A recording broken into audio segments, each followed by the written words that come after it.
Curhatan pilu ex DPRD Gorontalo, siap pulang kampung jadi sopir lagi.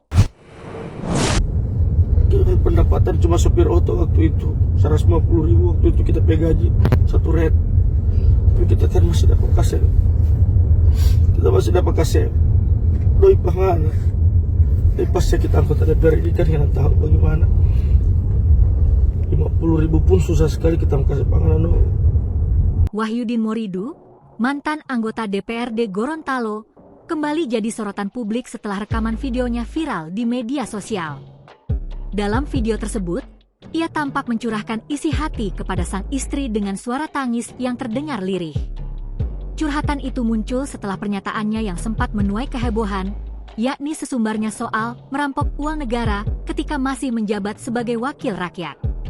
Ucapan itu memicu perdebatan luas dan membuat kehidupan pribadinya semakin disorot setelah tak lagi duduk di kursi dewan. Dengan penuh haru, Wahyudin mengungkapkan bahwa dirinya kini harus kembali menata hidup. Ia berencana pulang ke kampung halaman untuk membuka usaha kecil sebagai sumber penghasilan.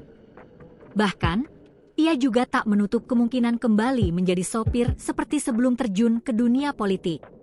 Tangis Wahyudin dalam video itu menggambarkan beratnya beban batin yang ia pikul.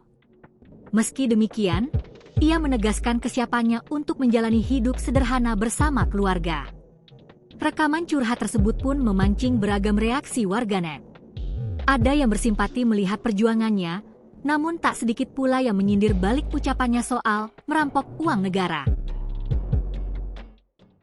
Download Tribun X sekarang, menghadirkan lokal menjadi Indonesia.